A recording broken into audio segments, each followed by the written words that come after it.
Hey, what's up guys? I'm Cliff Bleszinski and I'm design director here at Epic Games, and you're about to see exclusive and never before seen footage of Gears of War 2's multiplayer.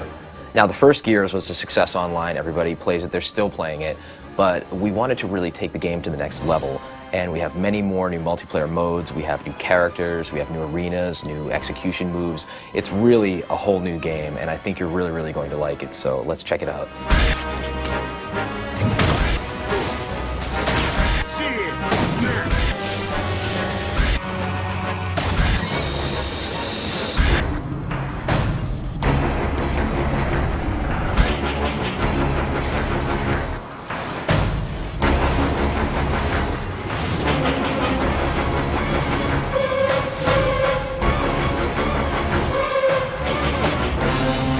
Three locations you're going to see on this exclusive video are going to be River, Security, and Gridlock. And so the thing that's really interesting about them is that two of them are brand new, and one is a reimagining of the Gears 1 map, Gridlock, which is sort of the baseline for all Gears maps. River is based on a single-player location that people get to see in Gears 2 called Landdown, where they actually go to deploy all the gears to the underground. It's a sort of snowy, wintry hamlet. It's a beautiful setting where there's beautiful violence as well. The final location is a map called Security, which is a mysterious COG outpost with laser fences and laser turrets, in which players have to deactivate said turrets and lasers in order to acquire some of the bigger, better weapons. It's visually compelling, and I think it represents a nice cross-section of the multiplayer experience of Gears 2.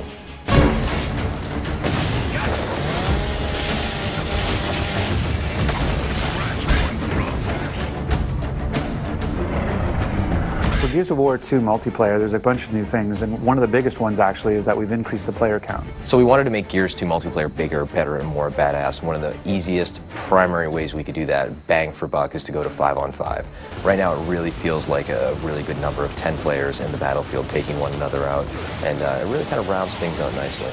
We really want to make sure that whatever multiplayer mode we do is true to sort of the Gears vibe, that Gears universe version. So capture the flag. Imagine you had a flag, but the flag is a living person and armed with a shotgun and defending itself. So you actually are playing capture the flag with a flag that could kill you.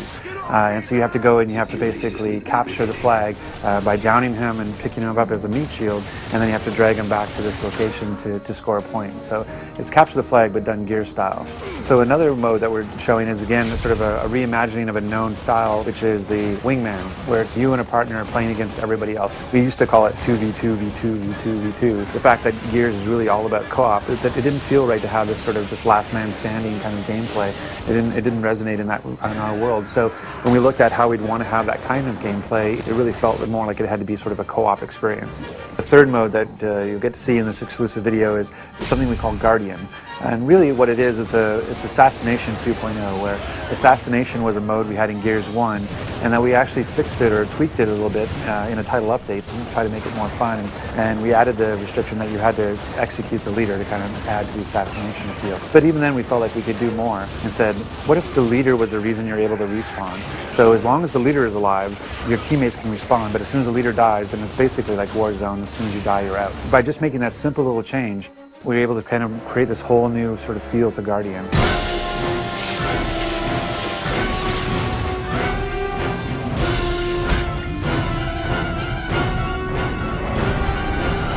So some of the new weapons that we have in Gears of War 2 include the Scorcher, which is one of my personal favorites. It's essentially the flamethrower from hell. It is basically the most beautiful but deadly flamethrower ever conceived in a video game. Then we also have the Gorgon, which is a Locust burst pistol, which is tremendously powerful and also very heavy. And then we also have a shield that players can wield, and they can carry that around and deploy that. You could actually carry the shield with the burst pistol and kind of use that as like a 1-2 punch. And then we have a poison grenade that players can use for area of denial in order to kind of throw this nasty, noxious cloud out. So in Gears of War 1, we had the ability of using a grenade for grenade tagging. So we found that it would be more interesting to actually take that idea of grenade tagging an opponent and actually apply it to the environment. So now you can actually take any of our 3 grenades, the poison grenade, the smoke grenade, or the frag grenade, and you can actually attach it to a wall. And you can use that sort of as a proximity mine, so that if any time an opponent goes by, the grenade will go off. One of the cool things in Gears 2 now as well is we added this concussive force to a smoke grenade. So you can actually knock somebody down and disorient them briefly with a smoke grenade. It's a great new addition to the gameplay. One of the features of Gears of of War 2 is this idea of portable cover. We have it both in the shield that you get to carry, the idea of the meat shield, a feature that sort of led to Meat Flag, this idea of being able to hold somebody as a captive and defend yourself while they block the shots for you. One of the big things about Gears 2 is just not just relying on a static cover that's already placed in the world, but being able to carry cover with you and move with cover as it moves through the level. So in the first Gears, the chainsaw, the Lancer, was a wonderful weapon, and players would cut each other up, and they had a great time doing it.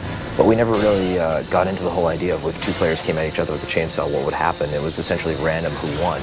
And now we're answering that question in the sequel, whereas players will lock onto each other and engage in this life or death struggle with sparks flying and the light flickering, and they're grunting and they're pushing, and players are mashing the button, and within 3 seconds one player will wind up winning and cutting the other guy in half. And it's this tremendously memorable moment to see these two soldiers, these two huge warriors, dueling on the battlefield with these weapons.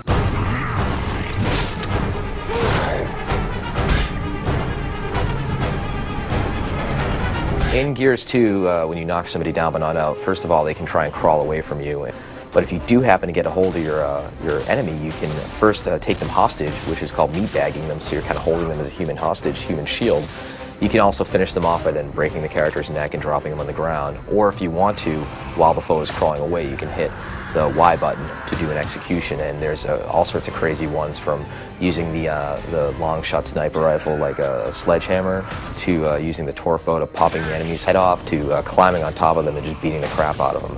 So there's just tons of them there this time around, and they're a great way to finish off the round and get your buddies cheering on Xbox Live. So in Gears 1, we found that a lot of players felt that evading towards their foes, rolling essentially, and shotgunning at the end of that evade was an effective technique. And that really wasn't the game that we envisioned, so we hooked in this idea of stopping power, whereas players get shot and they actually will slow down progressively with more bullets, so that players can no longer just run blindly at each other, gladiator style. They actually have to be a little bit more tricky and use the cover system and flank and deal with suppressing fire from their buddies in order to really earn their kills this time around.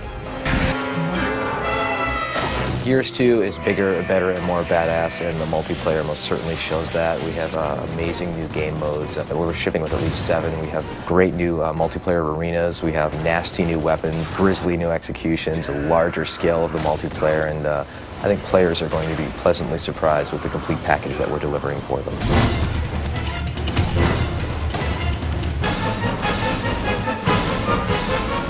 Thanks for checking out this exclusive look at Gears of War 2's new multiplayer features. Looking forward to seeing you guys this winter on Xbox Live.